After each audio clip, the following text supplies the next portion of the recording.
From the defeat of malaria in Africa and other huge advancements in medicine, to carbon-free steel, the search for Earth-like worlds, and a historic win for the ocean. I'm Freddy, and here are plenty of good things that will change in 2026. Watch the view count die. The first thing to look forward to is an enormous expansion of clean energy. Just recently, we looked at how important clean energy became in 2025 in our recap video. Well, but 2026, it looks like it will be an even bigger year. So, I heard that China even is doing very, very well with clean energy and stuff. They're really investing a lot in green energy. Let me tell you about some of the largest projects expected to finish in 2026. You're a grown man eating like a child. Yeah, because when you eat chicken wings, you get a fucking suit, you put on some opera and you eat it with fucking fork and knife or what? You lying piece of shit. Let's start with solar. The spotlight might be on China these days, but other countries are following their lead. Take the Philippines, for example. They are building the world's largest hybrid solar facility. Hybrid means it will combine solar panels with a battery storage system. The battery allows power to be supplied even at night. The farm will start to operate at the beginning of the year as part of Phase 1. Then, once Phase 2 is finished in 2027, it will operate at full power. And when it reaches this point, it will supply clean energy to 2.4 million homes. Wind power developments are also at play. The USA's biggest offshore wind farm will be fully operational by the end of the By the way, Trump in his first term turned the building of that off. He was like, stop building it. year. But not And it will provide power to 660,000 homes. Wow. But an even bigger one is being planned in China as we speak. Blend? And this one will be one of the biggest in the region. This wind farm is going to have a capacity of 3 gigawatts. Ah, look at that spicy chicken And it wing. is expected to have a size roughly a third of New York City when it's completed in 2026. Oh, wow.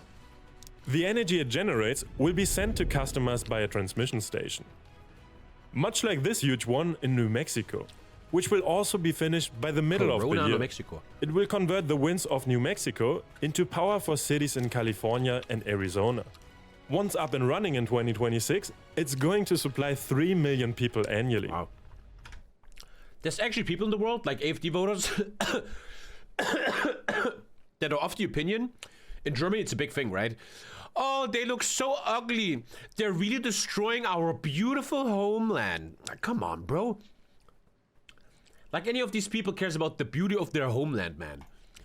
And it looks like hydropower is going to have a great year as well. Colombia's largest hydroelectric generation plant entered limited service in late 2024. It's a massive dam, about half the height of the Empire State Building. In 2026, they are going to install the last 4 electric generators. Once that's done, it will be able to supply 18% of Colombia's total energy demand. Wow. And then there's Africa's biggest hydroelectric facility. 45% of Ethiopians do not have access to electricity. The recently opened Grand Ethiopian Dam will help address. I read an article years ago that this dam is going to lead to a war one day, because now they can decide how much water goes north to Sudan and Egypt, which will make these nations very mad. Throughout 2026, a portion of the power will go to the people in need, while the rest will be sold to nearby countries. Geothermal power is also catching up. This is when water is pumped down into the deep, hot layers of the earth. This is so tasty, chat. This produces steam, which is then used to drive a generator to make electricity. And the next generation geothermal plant in the USA will work just like that. It's using an innovative technique called horizontal drilling to dig down to the hottest spots. The deepest source is over 4,500 meters below the ground. That's like stacking 50 Statues of Liberty on top of one another. And in 2026, it will begin providing 24/7 power to 350,000 households in Southern California. So far, we have talked about some of the more established renewable sources. Now let's talk about one that... I swear to God, ever since I'm really sick, and maybe since I'm fasting, I swear to God, my stomach is smaller. I can eat less, which is a good thing. I go to restaurants and I'm like, oh, I'm full. I feel like my stomach is smaller, which is, again, a good thing. I wonder if it's from sickness though, or from fasting. It's less well known. Green hydrogen. We need hydrogen for stuff like oil refining, steel production, fertilizers, plastics, and other heavy industrial processes. Most of the time, though, it is produced using fossil fuels like natural gas. This is called grey hydrogen, because it wasn't made in an eco-friendly way. It only becomes green hydrogen when it is created with renewable energy. Currently, though, it costs 3 times more to make than grey hydrogen. That's what the human race has to figure out, right? How to make that cost go down. And this leads us to a promising development that will make it cheaper. 2026 will witness the first shipment of green hydrogen across the Atlantic Ocean. But it won't actually be sent over as hydrogen. That's because it needs to be cooled to extreme temperatures. And that's the lowest temperature possible in the universe, right? I think so. Only a few ships and terminals in the world can currently handle that. That's why it will be broken down into ammonia and methanol. These chemicals don't need to be cooled to such extreme temperatures, making Isn't minus 200? 273 is the coldest. 273. them easier and less expensive to store and transport. I know a single delivery across the Atlantic might sound pretty insignificant at first. But this shipment is basically the starting point for a global green hydrogen supply chain. And much of it could eventually come from Saudi Arabia. Right now, they are putting the finishing They're touch. preparing. The Arabs are trillionaires, right? They have infinite oil money, but even they know that the age of oil will end one day, and they're already preparing for the future. Just on the world's largest green hydrogen plant. Wow. By mid-2026, it will have full solar and wind power generation. And once it opens, it's going to produce 600 tons of clean hydrogen. You can't deny it anymore, even if you're a retarded monkey, right? Green energy is the future. They're all investing in it, even China, etc. They're all preparing for it, man. You cannot deny this anymore. Hydrogen every single day. Meanwhile, in Scandinavia, they are making green hydrogen an essential ingredient in steel making. The steel industry accounts for 7% of all global carbon emissions. That's because they burn lots of fossil fuels to transform iron ore into iron. Coking. I mean, Denmark builds like 5 windmills and your whole country is full, buddy. The very same thing, however, can be done with solar, wind, and green hydrogen. And engineers in Sweden have shown that a carbon-free method can be performed on an industrial scale. It involves a hydrogen storage system located 30 meters underground. That's not good. This facility has been linked up to a nearby steel factory. And this setup has an innovative pricing mechanism, which is linked to the global renewable energy market. When green electricity costs are low, the factory is powered by wind and solar. At the same time, the storage facility takes advantage of the cheap, clean electricity to produce extra green hydrogen. This creates a surplus. When prices are high, the factory changes power supply to green hydrogen. Switching between solar, wind, and green hydrogen in this way makes steel production carbon-free. And it makes it cheaper as well. 25 to 40% cheaper to be exact. The hybrid pilot project has been operational since 2022. But it's been so successful that will continue into 2026. Carbon-free steel is the future. But traditional steel is definitely not. Its emissions are simply too high. Which is why the European Union is stepping in with a major new law in 2026. The European Union is very serious about its climate ambitions. Last one. By 2030, they want to cut their greenhouse gas emissions by 55%.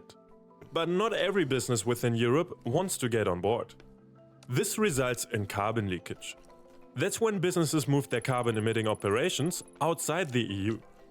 Usually, this is to a place with less strict climate policy. The EU is tackling this with the Carbon Border Adjustment Mechanism.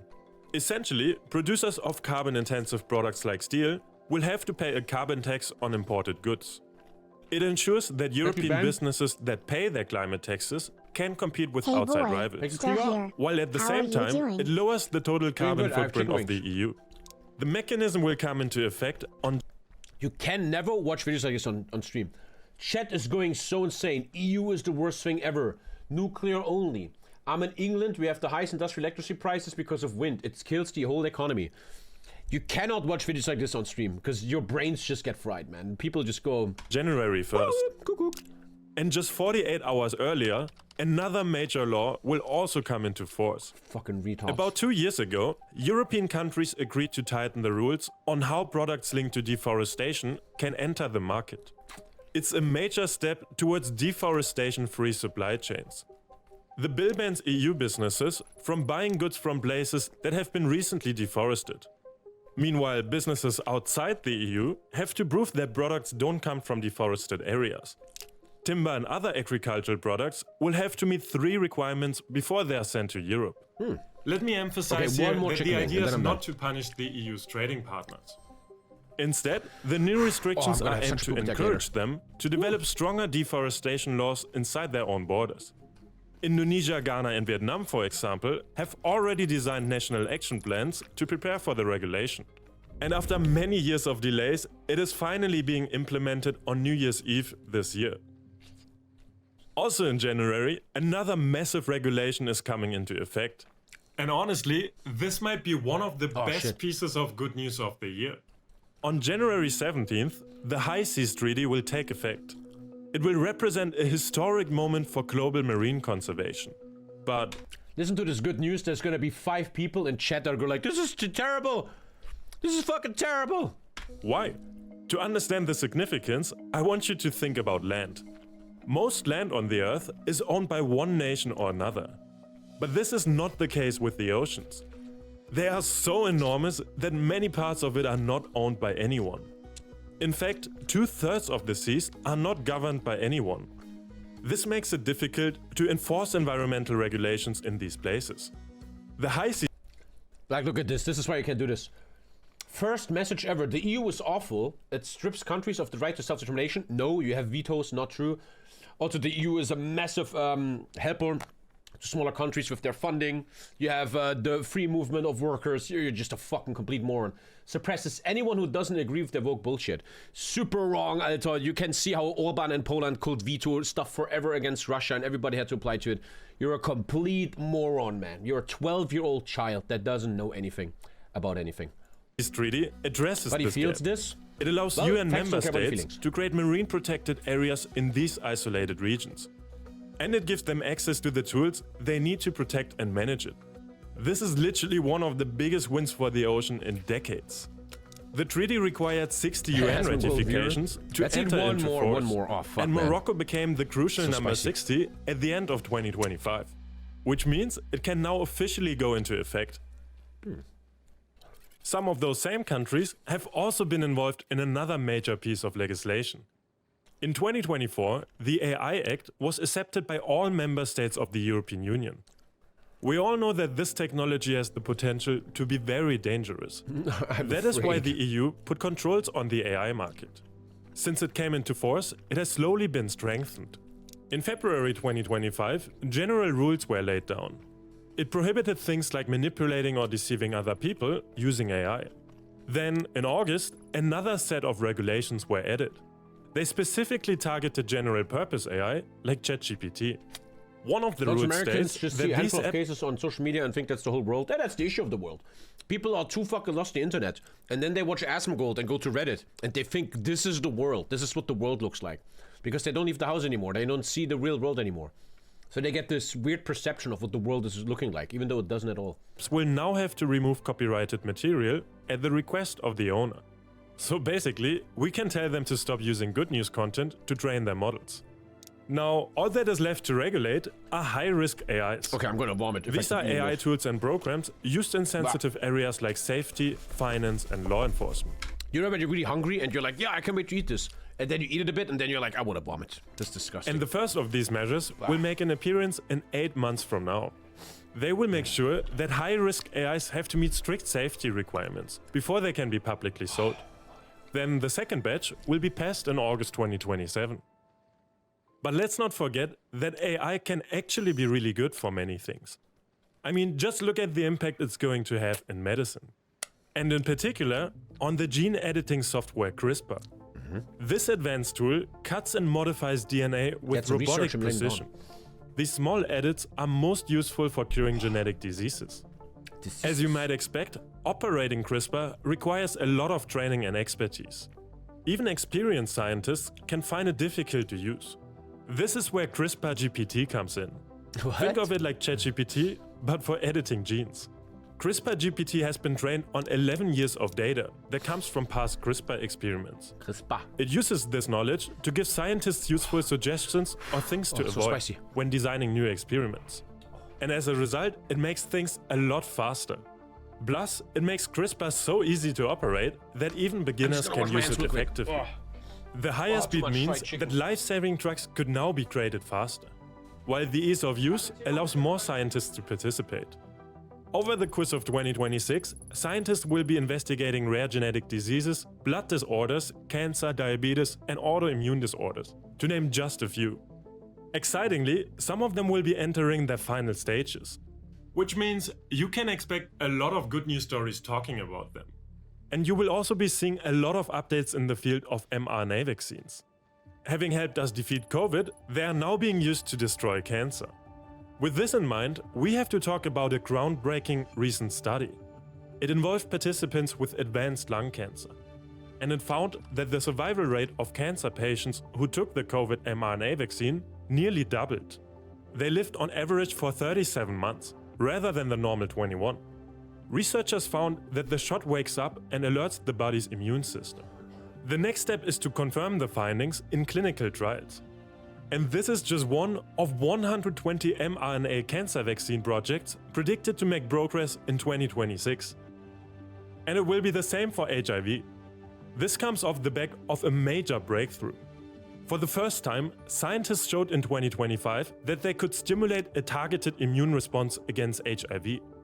This showed that a cure for HIV is a realistic goal. And this is just the beginning. This trial was only the third time an mRNA HIV vaccine has been tested. In 2026, you should expect to see many more that build on these results. Eventually, they could be used in a mass immunization program, just like the one happening in Africa right now.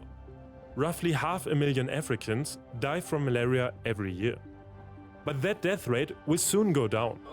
2 new malaria vaccines are currently being rolled out across the continent. 75% of malaria cases are prevented when they are taken with other drugs. As of November 2025, 24 countries have introduced them. And in 2026, they will be making their way to Burkina Faso, the DRC, Nigeria, Mozambique, and Uganda. All of these advances are sure to save lives. And in the last 2 years, we found out that global life expectancy has more than doubled. What the fuck happened here? Is that the famine in China? What is that? Compared to 120 years ago. In 1900, it was just 32 years. Mao Zedong? And now, it's about 73 years. This jump is largely thanks to the huge drop in infant mortality over the last 100 years. And this trend is going to continue into 2026. That's according to a survey that analyzed 23 countries. Although slower than last century, life expectancy will continue to increase. And so will progress in space exploration. The European Space Agency is building something that might find the next Earth. The goal of the unmanned Plato spacecraft is to explore planets that are very similar to our own. How German can you... no offense. Planets? We're looking for planets? What the fuck?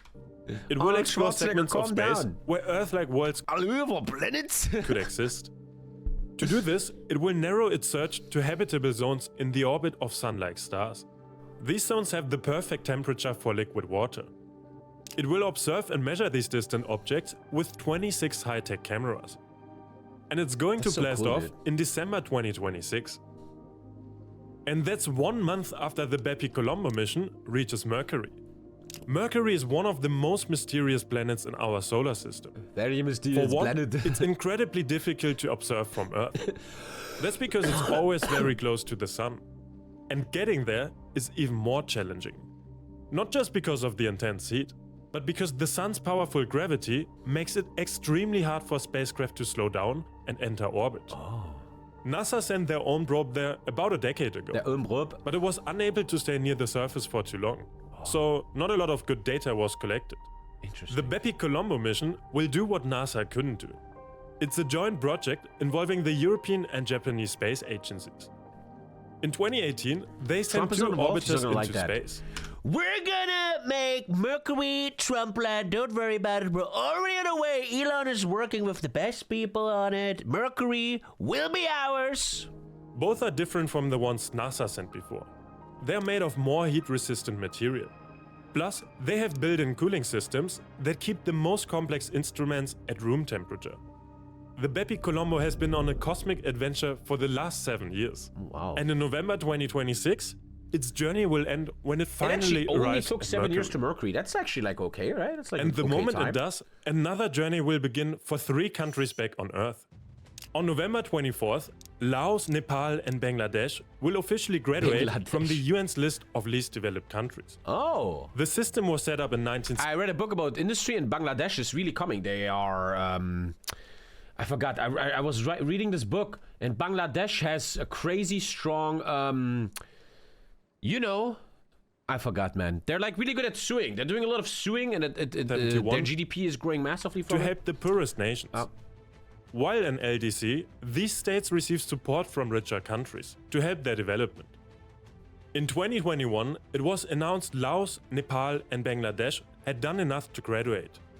Each proved they had a per capita income of above $1,300. Dude, better than East Germany. And they showed enough improvement in their education, health and economic sectors. Graduation is going to benefit them in 2 ways. It will improve their international image, Yeah, and TommyKay it will VODs in encourage Bangladesh, more yeah. outside investment. And members of the FCFTA could well provide this. This free trade partnership That's per came year? into Oh. existence in 2018, when 44 countries signed up. Its objective is to make shit, it the a spicy single chicken. market for the Blah. African continent. By binding Africa together, Oh, what the goods and fuck? services will be easier to buy, sell and invest in. And in turn, the continent's global economic position will be strengthened. If all goes to plan, the FCFTA is predicted to raise the total GDP of Africa by $1.4 trillion by 2045. There are now 54 members. So far, they have already removed 90% of all tariffs. And from January 1st, 2026, the organization will be getting rid of a further 7%. So, which of these developments are you most excited about? Coolio, I'm done eating. We're going back. She slipped through my fingers like sand. Heard that she had a man. Now I'm just sitting here sad. Oh well, shit sail. She slipped through my fingers like sand.